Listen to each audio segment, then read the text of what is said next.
जिस तरीके से पिछले कई दिनों से आप लोगों ने टीवी चैनल पे, सोशल मीडिया में जो एक्सपायरी दवाएं हैं उनको जलाने की जो प्रक्रिया होती है, सरकार का जो नियम कानून होता है, उन प्रक्रिया पे आज हम चर्चा करेंगे डॉक्टर राजा बाबू से।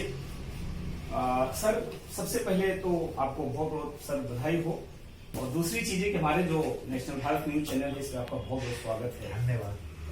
और आज हम लोग सर एक ऐसे मामले पर हम आपसे चर्चा करेंगे, क्योंकि देखिए, स्वास्थ्य विभाग हो या प्राइवेट सेक्टर के हॉस्पिटल हो, जहां कहीं भी मेडिसिन इस्तेमाल किया जाता है, चाहे टैबलेट हो या इंजेक्शन हो या बोतल हो, तो उसको जलाने का जो कानून है स्वास्थ्य विभाग का, वो किस प्रकार का होता है, इस मुद्दे पे हम लोग चर्चा करेंगे। तो सर, सबसे पहले हमारे दर्शकों को आप अपना परिचय। नमस्कार, मैं डॉक्टर रविंद्र कुमार चंद, ऐसे प्यार से राजा बाबू कहते हैं क्योंकि फिल्म इंडस्ट्री में एक्टर भी हूँ, तो डॉक्टर राजा बाबू नाम से ज्यादा जाना जाता हूँ। फिलहाल अभी जिस कंपाउंड में बैठे हैं ये चिकित्सिका इंस्टीट्यूट ऑफ मेडिकल साइंसेज है, और ये पैरामेडिकल के विभिन्न कोर्सेज को फिलहाल संचालित कर रही है, मेडिकल के विभिन्न कोर्सेज को संचालित कर रही है। तो यहाँ एकेडमिक डायरेक्टर के रूप में मैं हूँ, कार्यरत हूँ। और साथ ही अभी जो आप बहुत बड़ा इशू उठाया है जलाने की बातें, देखिए, चाहे वो किसी प्रकार का वेस्टेज हो, खाना बनाने में भी जो वेस्टेज हम लोग यूज करते थे लकड़ियों को जलाने के लिए, वो भी बाद में हुआ कि वातावरण को दूषित करता है। यहाँ तक कि मानव को भी जो जलाते हैं डेड बॉडी को, तो उसके प्रति भी लोगों में है कि नहीं जलाना चाहिए, क्योंकि वह भी बहुत बड़ा इन्वायरमेंटल पॉल्यूशन आपको क्रिएट करता है। रह गया कि मेडिकल वेस्टेज, चाहे दवा हो, चाहे मेडिकल में यूजेज आने वाली जितनी भी चीजें हो, आइदर ग्लव्स हो, मास्क हो, या डॉक्टर्स के जितने भी उपकरण है, जो जलाने की बात है ये तो बिल्कुल मना ही है, क्योंकि मेडिकल वेस्टेज को जो ड्रग है उसे भी वेस्ट को डिस्पोज करके फिर से न्यू फॉर्मेट करने की चीज है, ये बराबर जलाना एकदम अपराध माना गया है। क्योंकि पॉल्यूशन बोर्ड भी बार बार इस बात को करता है कि आप मेडिकल वेस्टेज को न यत्र तत्र फेंके और न जलाए। दवा को जलाने की बात तो फिर आश्चर्य वाली बात है, ये कहीं से भी हो सकता है, मेडिकल नेग्लिजेंस किया जा रहा हो या कुछ बहुत बड़ी धांधली हुई जांच का विषय है, क्योंकि सरकार इस पर बातें करेंगी, सरकारी बातें हैं, मैं इसके खिलाफ नहीं बोलूंगा, लेकिन जलाने की बात तो कहीं है नहीं। दवा को तो जलाते नहीं है, वैसे उसे क्या करते हैं, यूज करते हैं, रीयूज की बातें आती है। डिस्पोजेबल जितना भी जो एक बार उपयोग, डिस्पोजेबल में क्या है, एक बार सिंगल डिस्पोजेबल है, डबल डिस्पोजेबल है। वेस्टेज आप जहां भी कचरा भी डालते हैं तो दो प्रकार के कचरा हो जाता है, एक सूखे कचरे, एक गीले कचरे, और उसे भी कहा जाता है कि आप फेंकिए और उसे उठा करके हम उसे डिस्पोज करेंगे, हम उसे कहीं जगह, ऐसा जगह रखेंगे कि वो कहीं ना कहीं उपयोग में आ जाए, किसी चाहे जमीन में उपयोग में आ जाए या ऐसे उपयोग में आ जाए। और ऐसे अगर दवा जला रहे हैं तो भारी मात्रा में कहीं ना कहीं आपकी चीजों को विनाशकारी बातें है भाई, ये तो जलाने की बात ही अगर कहीं सुन रहे हैं तो इस पर सघन जांच होनी चाहिए और उस पर कार्रवाई होनी चाहिए। ये अपनी गलती छुपाने की कहीं ना कहीं बातें हो रही है। क्या लगता है सर, जैसे पिछले दिनों देखिए एक बड़ा मामला है कि जिस तरह से बिहार स्वास्थ्य विभाग के जो अंदर में कहीं ना कहीं कुछ गड़बड़ी होगी, यही कारण रहा कि पिछले दिनों आपने देखा था सर कि मधुबनी के बेनीपट्टी में एक हमारे संवाददाता थे अविनाश झा और बुद्धिनाथ झा, जो ऐसे ही कुछ भ्रूण हत्या का मामला को उजागर करने के लिए कुछ हॉस्पिटल में उनको कुछ मिला होगा, उनके पास में कुछ ऐसे तथ्य होंगे, कुछ सबूत होंगे, जिसको उन्होंने उजागर किया था।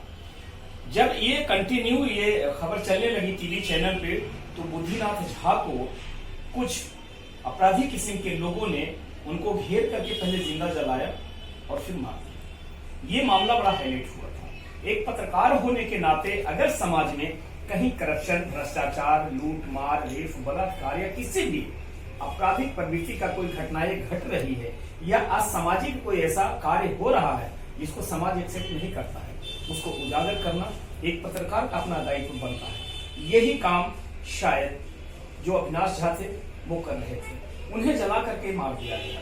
तो कहीं ना कहीं ऐसा लगता है कि मेडिकल विभाग के जो स्वास्थ्य विभाग के जो अधिकारी लोग हैं या पदाधिकारी, छोटे हो या बड़े हो, एक नर्स है, एक डॉक्टर है या कंपाउंडर है या कोई भी हो, बड़ा सर्जन छोटा सर्जन हो, कहीं ना कहीं इस मामले को दबाने के लिए अविनाश झा को जिंदा जलाकर मार दिया गया या मरवा दिया गया।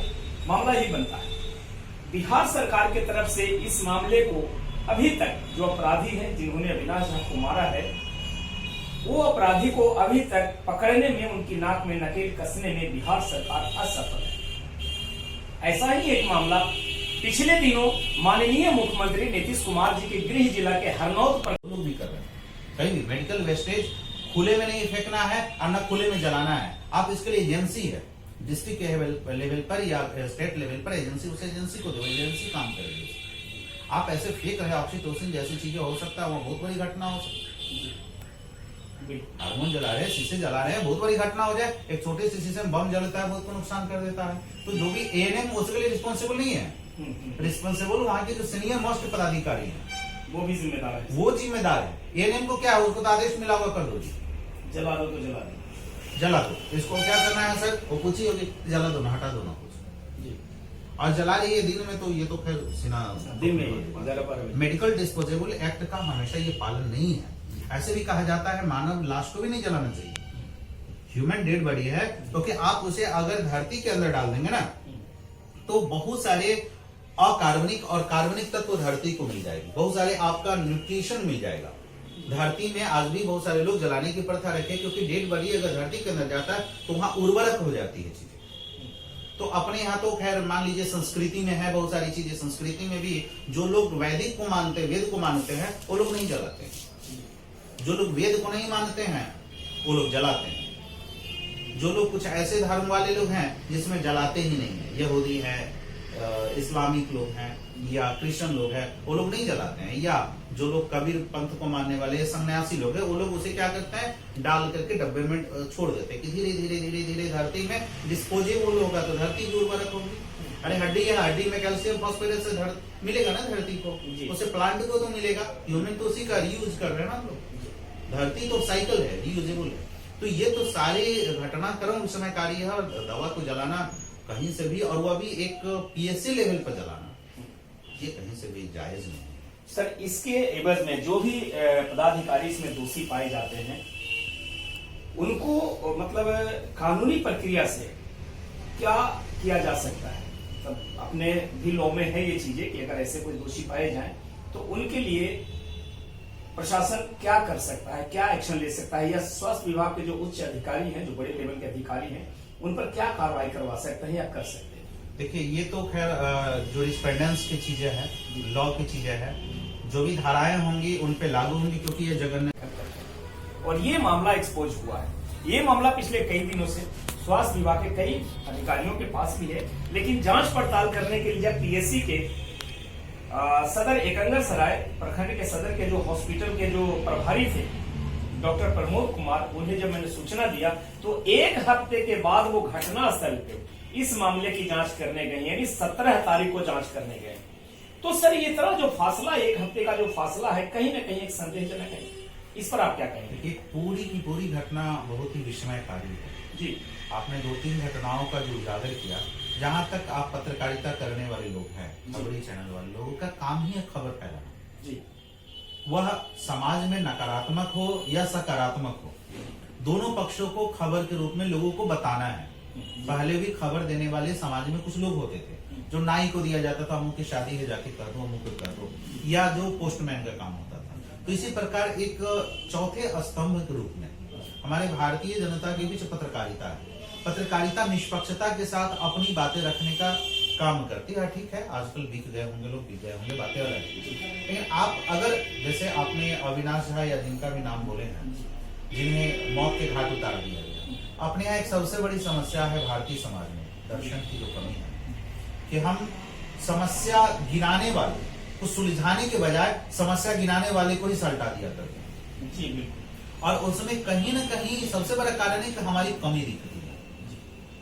हमें अगर कोई सवाल उठा रहा है हम ऊपर कि भाई इस प्रकार की कमी है, तो हमें क्या करना चाहिए कि उस समस्या को सुलझाए, उस समस्या को भाई ये क्या हुआ, क्यों हुआ, भविष्य में ऐसे गलतियां ना करें।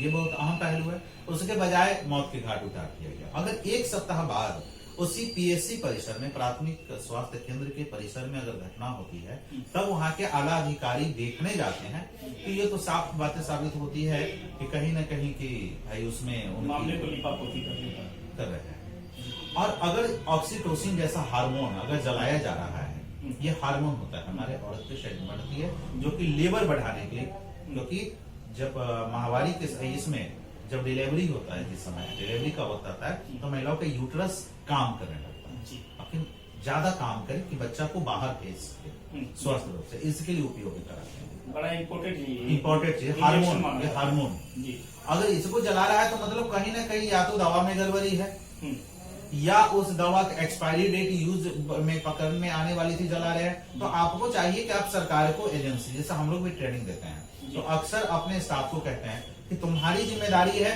कि तुम रोजाना देखो तुम्हारे पास जो दवाइयां आए एक्सपायरी डेट क्या है, कब का मैन्युफैक्चरिंग है, कब का बैच मार्क है, ये देखो।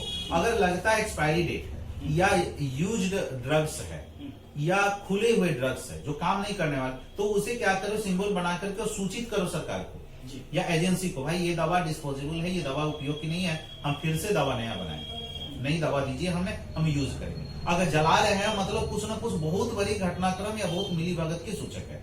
देखिए, भारतीय जनमानस को एक बात बताना चाहेंगे कि यहाँ आपके दिमाग में आता है कि फ्री दी जा रही, फ्री नाम की कोई चीज नहीं है। फ्री में तो आप हवा में नहीं मिल रही है। क्यों?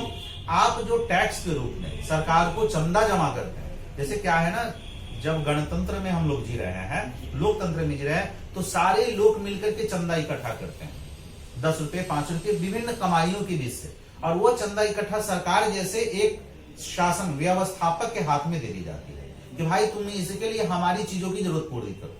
अब सड़क बनाना है तो हर घर से तो छोटे जनमानस में तो जनता चंदा नहीं वसूली होगी, तो सरकार को साल में 2 साल में कर के रूप में हम लोग चंदा देते हैं, टैक्स देते हैं, उससे सरकार सारी व्यवस्था को लागू करती है। तो कहीं भी फ्री, अगर आपको लग रहा है कि वो दवा फ्री दी जा रही है, तो नहीं, सरकारी रूप से संग्रह करके पैसे को आपके लिए स्वास्थ्य व्यवस्था की जाती है। अगर व्यवस्था में कमी है तो ये आप पत्रकार के अलावा जनमानस को भी है कि सवाल पूछे कि जी तुमको तो भेजे हैं जिता करके विधायक के रूप में, इसके लिए तुम कर क्या रहे हो, देखभाल नहीं कर रहे हो, ऐ जी तुम ये चीज कर रहे हो नहीं देखभाल कर रहे हो, तुम ये चीज कर रहे हो देखभाल नहीं कर, क्यों नहीं कर रहे हो? तो ये आपका सवाल उठाना है, ये सवाल उठाना जिम्मेदारी है। अगर आप पत्रकार के रूप में उठा रहे हैं और आपके साथ कोई दिक्कत होती है तो समाज को है कि ऐसे व्यक्ति को सुरक्षा दे, जैसे वो झाजी को जो है सुरक्षा देना चाहिए। अगर उनकी मौत हुई तो ये काफी दुखद बातें है कि अगर भ्रूण हत्या जैसी चीजों का अगर उन्होंने उजागर किया तो करवाने वाले हो सकता है कि जो उसमें लिप्त लोग हों वही लोगों का हाथ, क्योंकि अपने आप को बचाने के लिए हम लोग सवाल उठाने वाले को खत्म कर देते हैं, क्योंकि हम लोग के दिमाग में बातें आती है अभी भी